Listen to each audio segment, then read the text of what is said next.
လာပါနေ့စဉ်မိနစ်ပိုင်းတရားတော်များတင်ပေးလျက်ရှိတဲ့ဓမ္မ channel မှာကြိုဆိုလိုက်ပါတယ်အဲ့ဒီယုတ်ပန်းတန်တွေက16မျိုးဟာလည်းပဲနှလုံးမသွင်းတိုက်ဖဲနဲ့သွားပြီးတော့နှလုံးသွင်းမိသည့်အတွက်ကြောင့်ယုတ်ပန်းတန်တွေက16မျိုးဖြစ်ရတယ်ပေါ့အဲ့တော့ပုရုဇဉ်တွေမှာယုတ်ပန်းတန်တွေက16မျိုးဆိုတာဒီထက်ကမလွဲတာမရှောင်တာဖြစ်ပေါ်ပြီးတော့လာတတ်တယ်အဲ့ဒီယုတ်ပန်းတန်တွေကိုလည်းပဲယုတ်ပန်းတန်တွေကိုပဲလေဝိသိကိစ္စလို့ခေါ်တာဝိသိကိစ္စဆိုတဲ့သဘောကစဉ်းစားလိုက်တာနဲ့တပြိုင်နက်အဖြေမထွက်လို့စိတ်ထဲမှာပင်ပန်းသွားစေတတ်တဲ့သဘောနော်အဖြေမထွက်တဲ့သဘောသို့လောတွေးတောယုံမှားတဲ့သဘောဝိသိကိစ္စလို့ခေါ်တယ်အဲ့ဒါကို16ပါးသောယုံမှားခြင်းဆိုတာအကျဉ်းအဖြစ်ပြောရမယ်ဆိုလို့ရှိရင်အတိတ်ကာလနဲ့ပတ်သက်ပြီးတော့5မျိုးအနာဂတ်နဲ့ပတ်သက်ပြီးတော့5မျိုးပစ္စုပန်နဲ့ပတ်သက်ပြီးတော့6မျိုးပေါင်းလိုက်တဲ့အခါကျတော့ယုံမှားတန်တရား16မျိုး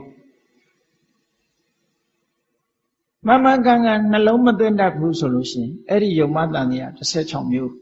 ဆိုတာဟာတန်တရားအနေနဲ့ဖြစ်ပေါ်လာတတ်တယ်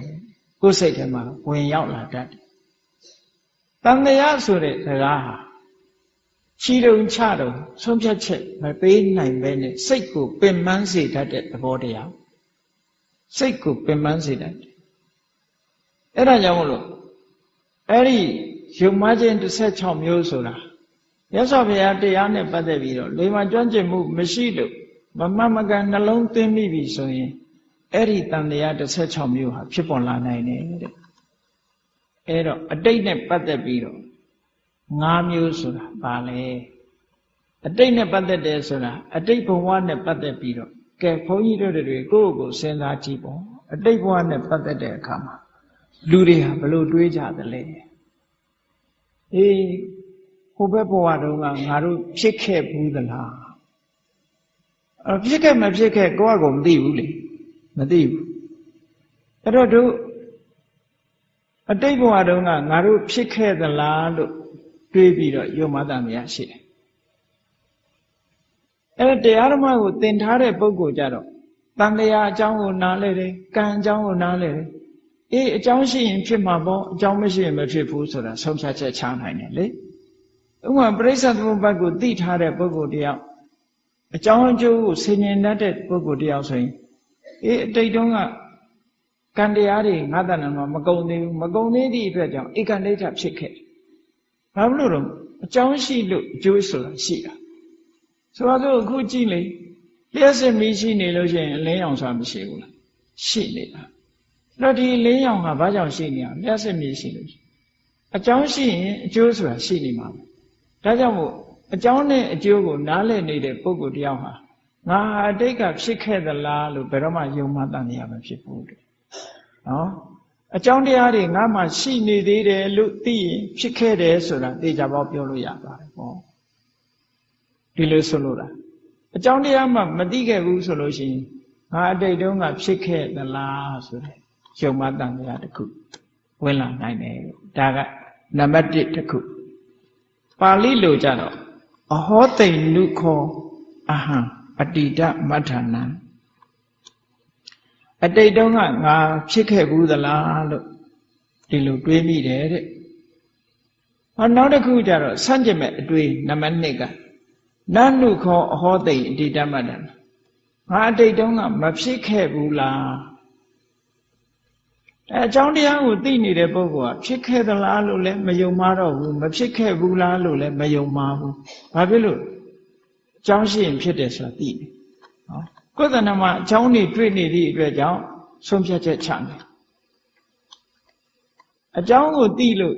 အကျိုးကိုလည်းပဲဆုံးဖြတ်ချက်ချနိုင်တယ်အကျိုးကိုကြည့်ပြီးတော့လည်းအကြောင်းတရားကိုဆုံးဖြတ်ချက်ချနိုင်အဲ့ဒီအကြောင်းကိုမြင်ပြီးတော့အကျိုးကိုပြောတာ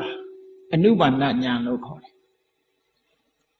အကျိုးကိုကြည့်ပြီးတော့အကြောင်းကိုပြောတာလည်းပဲအနုပါဏဉာဏ်လို့ခေါ်တယ်ဆိုပါစို့ဥပမာဟိုခလန်းလန်းတောင်ကြားကနေပြီးတော့မိခိုးတွေထွက်နေတယ်ဆိုလို့ရှိရင်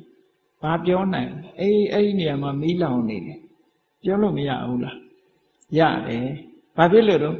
မိကိုဆိုတဲ့အကျိုးကိုယ်တိုင်မြင်ရလို့မိဆိုတာကိုယ်တိုင်မမြင်ရပေမဲ့လို့မှတ်ပြောတဲ့စကားမှန်နေပေါ့တန်တရားဖြစ်တာမဟုတ်တော့ဒီဘဝမှာလူဟာပညာတော်တယ်ရုပ်ဆင်းတယ်လှပတယ်စီးပွားဥစ္စာလည်းတော်တယ်ချမ်းသာကြွယ်ဝတယ်အဲ့ဒီပုဂ္ဂိုလ်ကြည့်လိုက်ရင်ဒီဘဝပြောကြတယ်မဟုတ်လားအသက်ရှည်တယ်ကျမ်းမာတဲ့လူတွေတွေ့ရင်သီလကောင်းလိုက်တာလို့ပြောတာသီလကောင်းတာ तू မြင်ခဲ့သလားမမြင်ဘူးဘာလို့သီလရဲ့အကျိုးဟာတက်ရှိတယ်ရုပ်ဆင်းလှပတယ်ဆိုတဲ့ဒီအကျိုးကိုကြည့်ပြီးတော့သီလကောင်းလိုက်တာဆိုတဲ့အကြောင်းတရားကိုဖော်ထုတ်နိုင်တာပေါ့အဲ့ဒီလိုပါမျိုးအကြောင်းနဲ့အကျိုးကိုရှင်းရှင်းလင်းလင်းသိလာပြီဆိုလို့ရှိရင်ဒီတန်တရားဆိုတာမဖြစ်ဘူးပေါ့အဲ့တော့တန်တရားဖြစ်တယ်ဆိုတဲ့ပုဂ္ဂိုလ်တွေဟာအကြောင်းနဲ့အကျိုးကိုရှင်းရှင်းလင်းလင်းမမြင်လို့ပဲဖြစ်တယ်လို့ဒီလိုပြောဒါကြောင့်မလို့နံပါတ်1အတိတ်တုန်းကဖြစ်ခဲ့သလားနံပါတ်2အတိတ်ဘဝတုန်းကမဖြစ်ခဲ့ဘူးလားနံပါတ်3ကကထာနုခောအဟံဘယ်လိုဖြစ်ခဲ့တာလဲလူဖြစ်ခဲ့တာလားနတ်ဖြစ်ခဲ့တာလားတိရစ္ဆာန်ဖြစ်ခဲ့တာလားကထာနုခော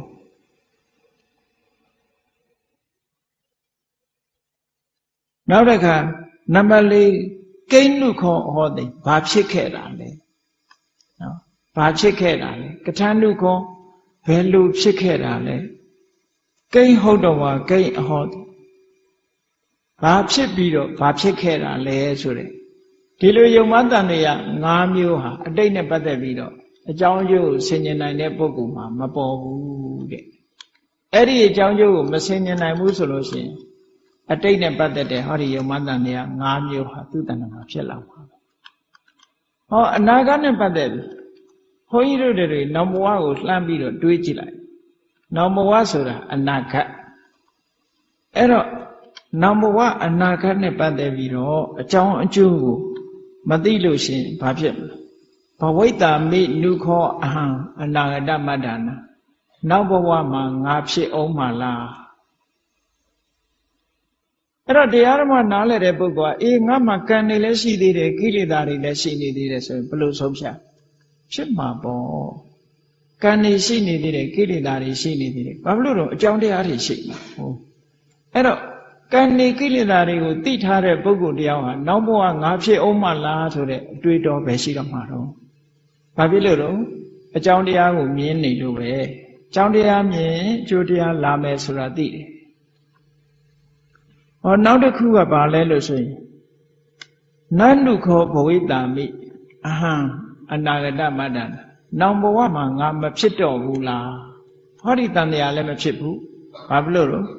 အကြောင်းတရားတွေကိုမြင်နေတယ်ကိဋ္နုခောဘဝိတ္တာမိဘာဖြစ်မှလဲဒါလည်းပဲအကြောင်းတရားကိုမြင်ကိုကကောင်းမှုကုသိုလ်တွေလုပ်နေတဲ့ပုဂ္ဂိုလ်တယောက်ဆိုရင်ဘာဖြစ်မှလဲဆိုတာကိုအတော်အသင့်ပြောလို့ရတန်တရားမဖြစ်တော့ဘူးပေါ့ကထာနုခောဘဝိတ္တာမိဘယ်လိုဖြစ်မှလဲဆိုတာလေတန်တရားမဖြစ်တော့ဘူးကိဋ္ဟုတ်တော်ဟာကိဋ္ဘဝိတ္တာမိဘာဖြစ်ပြီးတော့ဘာဖြစ်မှလဲဆိုတဲ့အတွေးမျိုးတွေလည်းမလာတော့ဘူးတဲ့တန်တရားတွေလည်းမလာတော့ဘူးလို့ဒါလို့ဆိုလို့အဲ့တော့အနာဂတ်နဲ့ပတ်သက်တဲ့တန်တရား၅မျိုးဟာလည်းပဲချောင်းကျိုးဆင်ញင်နိုင်တဲ့ပုဂ္ဂိုလ်တွေအတွက်မဖြစ်လာဘူးလို့ဒီလိုပြောရနောက်တစ်ခါဒီပစ္စုပန်ဘဝမှာပဲကိုယ့်ရဲ့တဏ္ဍာမှာလက်ရှိဖြစ်နေတဲ့အနေအထားတစ်ခုပေါ်မှာလည်းပဲလူတွေဟာယုံမှန်တန်တရားဆိုတာဖြစ်လာတတ်တယ်ပေါ့အဲ့ဒီယုံမှန်တန်တရားတွေကဘာလဲလို့ဒါတော်တော်ထူးထူးဆန်းဆန်းယုံမှန်တန်တရားနော်ဒီလိုတန်တရားတွေလည်းဖြစ်နိုင်တယ်လို့ဆိုတာမြတ်စွာဘုရားကဟောပြောထားတာရှိတယ်အဟံနုခောတမိငါမဟုတ်ရဲ့လားကိုယ့်ကိုယ်တန်တရားဖြစ်ပုံတစ်ခုကအဟံနုခောတမိငါမဟုတ်ကဲ့လားနောနုခောတမိငါမဟုတ်ဘူးလားအဲ့တော့ကိုယ့်ကိုယ်ဘယ်လိုလုပ်ယုံမှားတာတော့လို့ဆိုတာနဲ့ပတ်သက်ပြီးတော့အထက်ကရာကပုံဝတ္ထုလေးတစ်ခုပြောပြတာလူတွေဟာကိုယ့်ကိုယ်ယုံမှားတယ်ဆိုတာဟုတ်နိုင်ပါမလားလို့ဆိုတာဖြစ်နိုင်တယ်ဆိုတာဆိုပါစို့ဥပမာမဲ့ညီကို ဝမ်းကွဲတော်တဲ့ပုဂ္ဂိုလ်တွေကညီကိုဝမ်းကွဲရုပ်ကလည်းအမတန်တူတယ်အရွယ်ကလည်းတူတူဆိုပါတော့အရွယ်ကလည်းတူတယ်အသက်အရွယ်လည်းတူတယ်ရုပ်လည်းတူတယ်ကြည့်လိုက်လို့ရှိရင်အဖြစ်မှားစရာလူတယောက်တည်းလို့ထင်ရတယ်ခုခေတ်အမွာတွေလည်းအဲ့ဒါမျိုးရှိတယ်ပေါ့အကြည့်တဲ့အငယ်ပဲกว่าတယ်သိပ်တူတယ်အဲ့ဒါလို့သိပ်တူတဲ့အခါမှာတယောက်ကခေါင်းတုံးထားတာတယောက်ကသပင်နဲ့အဲ့ဒါလို့တယောက်ကသပင်နဲ့နေတာတယောက်ကခေါင်းတုံးထားအဲ့ဒါလို့ခေါင်းကြည့်ပြီးတော့သူတို့နှစ်ယောက်ကိုခွဲခြားကြတယ်အဲ့ဒါလို့ခွဲခြားတဲ့အခါမှာတရက်ကြတော့အဲ့ဒီသပင်နဲ့အကောင်ကိုအိပ်ပျော်နေတော့ခေါင်းတုံးပေးလိုက်ခေါင်းတုံးပေးလိုက်တော့သူကလည်းကရုံးဖြစ်သွားကရုံးဖြစ်သွားတဲ့အခါအဲ့ရကနေနိုးလာတဲ့အခါကြည့်တော့သူကအရင်ကသပင်နဲ့အခုကရုံးဖြစ်နေအဲ့တော့ငါကဘဝကကရုံးတဲ့လူကအကြီးဆိုရင်ငါကအကြီးလားသူကအကြီးလားငါဟာသူပဲလားသူဟာငါပဲလားလို့တန်တရားဖြစ်သွားတယ်ဒါကိုနဲ့ပတ်သက်ပြီးတော့ယုံမတန်တရားဖြစ်ပုံပြောပြကိဏုခောတမိငါဟာဘာလဲကိုယုံမတာငါဟာဘာလဲအမျိုးအစားနဲ့ပတ်သက်ပြီးတော့ပြောတာယုံမတန်တရားကထဏုခောတမိငါကဘယ်လိုဖြစ်ခဲ့တာလဲဆိုပြီးတော့နောက်ထပ်ယုံမတဲ့အယနုခောတတောကုတောအာဂတောငါဘယ်ဘဝကလာခဲ့တာလဲနောက်ဆုံး6ခုမြောက်ကတော့ဘယ်ဘဝကိုရောက်မှာလဲဆိုတော့ဟောမျက်မှောက်ဘဝနဲ့ပတ်သက်ပြီးတော့အခုလိုတန်တရား6မျိုးတဲ့အဲ့တော့အလုံးပေါင်းလိုက်တဲ့အခါကျတော့ဒီပုရုဇဉ်ပုဂ္ဂိုလ်တွေမှာဒီလိုတန်တရားတွေအကြောင်းကျိုးဆင်ញင်နိုင်မှုမရှိဘူးဆိုလို့ရှိရင်ဒီတန်တရားတွေဟာဖြစ်ပြီးတော့နေတတ်တယ်တန်တရားတွေမကင်းမဲ့နဲ့ဖြစ်နေတာသောတပန်ဖြစ်သွားပြီဆိုလို့ရှိရင်တော့ဟောဒီဝိသိကိစ္စဆိုတဲ့တန်တရားတရားတွေဟာလုံးဝရှင်းလင်းပြီးတော့သွားတယ်ဒါကြောင့်မို့လို့ဆင်ញင်တဲ့တရားမဆင်ញင်တဲ့တရားမသိလို့မကန်တွေးတောမိပြီဆိုလို့ရှိရင်အခုလိုတန်တရား16မျိုးတွေနဲ့ယုံမတန်တရားမှုတွေမိမိတဏ္ဍာမှာတိုးပွားလာနိုင်တယ်ဒါတွေလားဆိုတော့မကဘူးမှားရွေးတဲ့အယူဆ6မျိုးကိုလည်းယူဆမိတတ်တယ်မကန်နှလုံးသွင်းပြီဆိုရင်မှားရွေးတဲ့အယူဆ6မျိုးဆိုတာဘာလဲ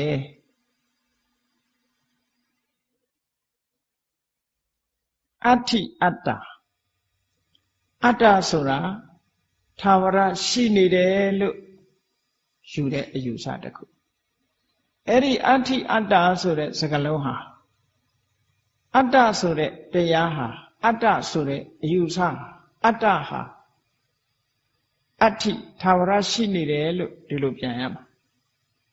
အဲ့ဒီမှာအနောက်တိုင်းကရေးတဲ့စာအုပ်တော်မှာဘယ်လိုရေးလဲဆိုလို့ရှိရင်အဋ္ဌိအတ္တကိုသူကဘယ်လိုဘာသာပြန်လို့ဆိုရင်အတ္တရှိသလား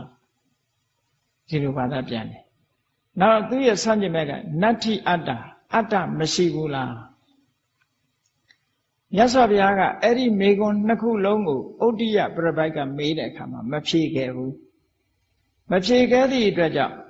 မြတ်စွာဘုရားကအတ္တရှိတယ်လို့လည်းမပြောဘူးတဲ့အတ္တမရှိဘူးလို့လည်းမပြောဘူးလို့ဆိုပြီးတော့မှားမှားယွင်းယွင်းရေးသားသွားတာရှိတယ်ဒီပါဠိရဲ့စကားလုံးရဲ့အဓိပ္ပာယ်ကအဲ့ဒါကိုပြောတာမဟုတ်ဘူးအတ္တကိုကင်ပြီးတော့အတ္တသည်သာဝရရှိနေတာလားအတ္တသည်ပျက်စီးသွားပြီးတဲ့နောက်သာဝရမရှိတော့တာလားလို့ဆိုတဲ့သာဝရရှိနေတယ်ဆိုလို့ရှိရင် eternalism တတ္တဒိဋ္ဌိကိုပြောတာသာဝရမရှိတော့ဘူးလို့ဆိုလို့ရှိရင်ဥစ္စေတာဒိဋ္ဌိပြတ်သွားတာကိုပြောတာအဲ့တော့ဘာသာပြန်တာဟာမကြလို့ရှိရင်လည်းပဲအယူဆတွေမှားသွားနိုင်တယ်ပေါ့အဲ့တော့မိစ္ဆာယူဝါဒဒီနေရာမှာအတ္တသည်သာဝရရှိတယ်လို့ဆိုရင်တတ္တဒိဋ္ဌိအတ္တသည်သာဝရမရှိဘူးဆိုလို့ရှိရင်ဥစ္စေတာဒိဋ္ဌိအဲ့ဒီဒိဋ္ဌိနှမျိုးလည်းပဲဒီတတ္တဝါတွေရဲ့တဏ္ဍမှာမကန်နှလုံးသွင်းရင်ဖြစ်ပေါ်လာတတ်တယ်တဲ့နောက်ဖြစ်နိုင်တာကဘာလဲလို့ဆိုရင်ဒါကတော့အယူဆတွေပါအတ္တနာဝအတ္တနံသင်္ဆာနာတိ အတ္တကအတ္တကိုသိတယ်ဆိုတာတင်ညာဆိုတဲ့အမှတ်စိတ်ကလေးကို तू ကအတ္တလို့ယူဆတယ်ပေါ့အတ္တလို့ထင်တဲ့ပုဂ္ဂိုလ်တွေကတင်ညာဆိုတဲ့အမှတ်တင်ညာလေးကိုအတ္တလို့ထင်တဲ့အခါအတ္တကအတ္တကိုပြန်သိတယ်လို့မှတ်သိတယ်လို့ဒီလိုတွေးတောပြီးတော့ယူဆတယ်နောက်တစ်ခုကအတ္တနာအနတ္တနာသင်္ဇာနာတိအတ္တကအတ္တမဟုတ်တာကိုသိတယ်ဆိုတာအတ္တဆိုတာ तू ကတင်ညာအမှတ်တင်ညာလေးကိုအတ္တလို့ယူဆပြီးတော့ကြံတဲ့သဘာဝတရားတွေကိုအတ္တမဟုတ်ဘူးလို့ယူဆတယ်အဲ့ဒီလိုယူဆတဲ့ပုဂ္ဂိုလ်ကဒီအတွေးမျိုးကိုတွေးပြန်ဟောနောက်တစ်ခုကျတော့အနတ္တဝအနတ္တနာအတ္တနာသင်္ဇာနာတိအတ္တမဟုတ်တဲ့အရာကအတ္တကိုသိတယ်နော်အတ္တမဟုတ်တဲ့အရာကအတ္တကိုသိတယ်အတ္တမဟုတ်တဲ့ဟာကတင်ညာမဟုတ်တဲ့သဘာဝတရားကြံတဲ့နံတရားတွေကတင်ညာကိုသိတယ်လို့ဒီလိုယူဆတာတင်ညာနဲ့ပတ်သက်ပြီးတော့အတ္တအယူဆွဲ၃မျိုးဆိုပြီးတော့ဒီလိုဟောတယ်ဟောနောက်တစ်ခုကတော့အနတ္တနာဝအနတ္တတင်ညာနဲ့ပတ်သက်လာပြီးတော့အတ္တမဟုတ်တဲ့အရာကအတ္တဟုတ်နေတဲ့တင်ညာကိုသွားပြီးတော့သိတယ်လို့ဒီလိုယူဆအဲ့တော့ပေါင်းလိုက်တော့အဋ္ဌိအတ္တလို့ယူဆတာကသတ္တဒဒိဋ္ဌိနတ္ထိအတ္တအတ္တသာဝရမရှိဘူးလို့ယူဆတာကဩစေတဒိဋ္ဌိတင်ညာဆိုတဲ့အတ္တကအတ္တကိုသိတယ်လို့ယူဆတာကမိစ္ဆာဒိဋ္ဌိတစ်ခုတင်ညာဆိုတဲ့အတ္တကအတ္တမဟုတ်တာကိုသိတယ်လို့ယူဆတာတစ်ခုအတ္တမဟုတ်တဲ့တင်ညာကတခြားအတ္တဖြစ်တဲ့တရားတွေကိုမှတ်သိတယ်လို့ယူဆတာကအယူဆတစ်ခု၅ခုအဲ့ဒီ၅ခုပြင်နောက်ထပ်တာတိယဟန်တွေးတဲ့အတွေးမျိုးလိုအတ္တအယူဆတစ်ခုဖြစ်လာတယ်အဲ့ဒီအတ္တအယူဆကဘာလဲလို့ဆိုလို့ရှိရင်လောကလူတွေကအတ္တဆိုတာဘာလဲလို့ဆိုရင်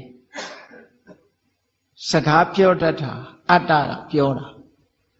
ဒါအထူးသဖြင့်အတ္တယူဆတွေကဒီဗုဒ္ဓဘာသာဝင်တွေကြတော့မြန်မာလူမျိုးတွေကြတော့ဒီဘုရားရဲ့တရားဓမ္မတွေကိုမကြာခဏကြားနေရတော့ဒီယူဆတွေကသိမပြင်းထန်ဟိုအိန္ဒိယနိုင်ငံမှာကြတော့ဒီဟာအယူဆတွေကအမတ္တမပြင်းထန်တယ်အဲ့တော့အတ္တဆိုတာဘာလဲလို့ဆိုလို့ရှိရင်စကားပြောတာဆိုပါစို့စဉ်းစားကြည့်စကားပြောနေတာဘယ်သူလဲဘယ်သူစကားပြောတာလဲလို့တွေးတောတဲ့အခါမှာသူတို့ကအတ္တကစကားပြောတယ်ဒါဖြင့်ခံစားတာတို့သိတာတို့ဘယ်သူကခံစားတာဘယ်သူကသိတာလဲဆိုရင်အတ္တကခံစားတယ်အတ္တကသိဟောဘုရားဘာသာတွေကြတော့စကားပြောတယ်ဆိုတာစိတ်ကြောင့်ဖြစ်ပေါ်လာတဲ့ဝစီဝိညာဉ်ကြောင့်စကားပြောတာရုပ်တရားနဲ့နံတရားပေါင်းစပ်သွားတာခံစားတယ်ဆိုတာဝေဒနာသိတယ်ဆိုတာစိတ်တို့တင်ညာတို့ဘုရားဘာသာကြတော့သဘာဝတရားကိုစိုက်ထိပြီးတော့တင်ထားလို့ဒီလိုပြောနိုင်တယ်ပေါ့။နောက်ကောင်းတဲ့ကုသိုလ်ကံမကောင်းတဲ့အကုသိုလ်ကံတို့ရဲ့အကျိုးတရားကိုခံစားတယ်ဆိုတာဘာတူလဲ။သူတို့ကြတော့တွေးလာတဲ့အခါမှာအဲ့ဒီအတ္တလေးဟာခံစားတယ်။အဲ့ဒီခံစားတဲ့အတ္တလေးဟာဆိုပါစို့မြန်မာလူမျိုးတွေလည်းတစ်ခါတွေးတယ်ပေါ့။ဒီဘဝကောင်းတာတွေလုပ်လို့ရှိရင်နောက်ဘဝကျတော့ခံစားရမယ်ဆိုတဲ့အတွေးဟာအပြောတယ်မဟုတ်ပဲနဲ့တကယ်ထင်လို့ရှိရင်တော့တကယ်ယူဆရင်တော့ဒါအတ္တအယူဆတွေပါသွားမှာပဲစကားအနေနဲ့တော့ပြောလို့ရတယ်ဒီဘဝကောင်းဆိုးနှစ်ခုပြုလုပ်တာကဒီဘဝယုံနာအဲ့ဒီဘဝယုံနာကကောင်းဆိုးနှစ်ခုပြုလုပ်ပြီးတော့ဒီဘဝယုံနာဆုံးသွားတဲ့အခါမှာဒီဘဝယုံနာနဲ့ဆက်ဆက်ပြီးတော့ဖြစ်လာတဲ့နောက်ဘဝယုံနာအဲ့ဒီနောက်ဘဝယုံနာကဆက်ခံကြဘာဖြစ်လို့ဆက်ခံတာတုံးဆို line တူနေလို့ခုခေတ်စကားနဲ့ပြောမယ်ဆိုရင် online ပေါ့ဒီ line မှာပဲဖြစ်နေတာကိုယ့်ရဲ့ဖြစ်စဉ်ကြီးတစ်ခုဟာဒီဘဝကဖြစ်စဉ်နဲ့နောက်ဘဝဖြစ်စဉ်ဟာတူးနေသည့်အတွက်ကြောင့်အကျိုးသက်ရောက်မှုဆိုတာရှိတယ်လို့သဘာဝတရားကိုရှင်းရှင်းလင်းလင်းသိရှိသွားတဲ့ပုဂ္ဂိုလ်ဟာအခုလိုအတ္တအယူဆတွေကိုဖယ်ရှားပြနိုင်တယ် အကယ်၍မဖယ်ရှားနိုင်ဘူးဆိုလို့ရှိရင်ဒီမိစ္ဆာဝါဒလို့ဆိုတဲ့မှားရွက်တဲ့အမြင်ကြီးတွေဟာခန္ဓာကိုယ်မိမိတို့ရဲ့စိတ်ထဲမှာရှင်တွဲထားတဲ့တန်ရောစဉ်ကြီးတစ်မျိုးဖြစ်ပြီးတော့ဒိဋ္ဌိတန်ရောစဉ်ပေါ့စိတ်နဲ့ချီနှောင်ထားတဲ့တန်ရောစဉ်ကြီးဖြစ်ပြီးတော့ဒီအမြင်တွေနဲ့ပဲတန်တရားထဲမှာတဝဲလဲလဲဖြစ်ပြီးတော့မှန်ကန်တဲ့အမြင်တစ်ခုကိုမရနိုင်ဘူးတဲ့အဲ့လိုမရနိုင်လို့ရှိရင်ဆင်းရဲဒုက္ခကမလွတ်နိုင်တော့ဘူးတဲ့ဒါကြောင့်မို့သောတပတ္တိမက်နဲ့ဒီအာသဝါတွေကိုဖယ်လိုက်တဲ့အခါသောတပတ္တိမက်ဉဏ်ပေါ်လာတဲ့အခါမှာသက္ကာယဒိဋ္ဌိဆိုတဲ့အတ္တရဲ့အယူဆွဲတွေကိုလည်းဖယ်ရှားနိုင်တယ်ယုံမှတန်တရားလို့ဆိုတဲ့ဝိသိကိစ္စတွေကိုလည်းဖယ်ရှားနိုင်တယ်နောက်ပြီးခွေးအကျင့်နွားအကျင့်တွေနဲ့မမှန်ကန်တဲ့အကျင့်တွေကိုကျင့်သုံးခြင်းဖြင့်တန်တရားကလွတ်မြောက်တယ်ဆိုတဲ့မှားယွင်းတဲ့အတွေးအတောတွေကိုလည်းပဲလွန်မြောက်နိုင်တယ်အယူဆတွေကိုလည်းလွန်မြောက်နိုင်တယ်ဆိုလိုတာကတက္ကာယဒိဋ္ဌိဆိုတဲ့တန်ရောစဉ်ဝိသိကိစ္စဆိုတဲ့တန်ရောစဉ်သီလပဒပရမတ္တဆိုတဲ့ဒီတန်ရောစဉ်၃မျိုးသောတပန်ဖြစ်သွားလို့ရှိရင်ဖယ်ရှားနိုင်ပါတယ်တဲ့အဲ့ဒီသောတပတ္တိမက်နဲ့ဖယ်ရှားလိုက်နိုင်တဲ့တက္ကာယဒိဋ္ဌိသီလပဒပရမတ္တဝိသိကိစ္စဆိုတဲ့ဒီတန်ရောစဉ်၃မျိုးဟာဒီနေရာမှာဓတ္တနာပဟာတ္တပသောတပတ္တိမက်နဲ့သာဖယ်ရှားနိုင်တဲ့အရာမျိုးဖြစ်တယ်ဒါဖြင့်သောတပတ္တိမက်ကိုဘယ်လိုရအောင်လုပ်ရမလဲဆိုရင်နှလုံးသွင်းတိုက်တဲ့တရားကိုနှလုံးသွင်းရမယ်နှလုံးမသွင်းတိုက်တဲ့တရားကိုနှလုံးမသွင်းရဘူးနှလုံးသွင်းတိုက်တဲ့တရားဆိုတာယုံနံဓမ္မကိုသဘာဝတရားကိုသဘာဝတရားတိုင်းနှလုံးသွင်းရမယ်မမြဲတဲ့တရားကိုမမြဲဘူးလို့နှလုံးသွင်းနိုင်ရမယ်ဆင်းရဲတဲ့တရားကိုဆင်းရဲတယ်လို့နှလုံးသွင်းနိုင်ရမယ်ကိုမပိုင်တဲ့ကိုအလိုကြမဖြစ်တဲ့အနတ္တသဘောတရားကိုအနတ္တလို့နှလုံးသွင်းနိုင်ရမယ်အဲ့ဒီလိုနှလုံးသွင်းနိုင်ခြင်းဟာဝိပဿနာဉာဏ်မြင်ပဲဖြစ်တယ်အဲ့ဒီလိုဝိပဿနာဉာဏ်အမြင်နဲ့ကျင့်ကြံကြိုးကုပ်အားထုတ်မှနိဗ္ဗာန်ကိုမြင်ခြင်းလို့ဆိုတဲ့အခုအာသောတရားတွေကိုဖယ်ရှားနိုင်တဲ့သောတပတ္တိမဉ္ဇဉ်ဆိုတာ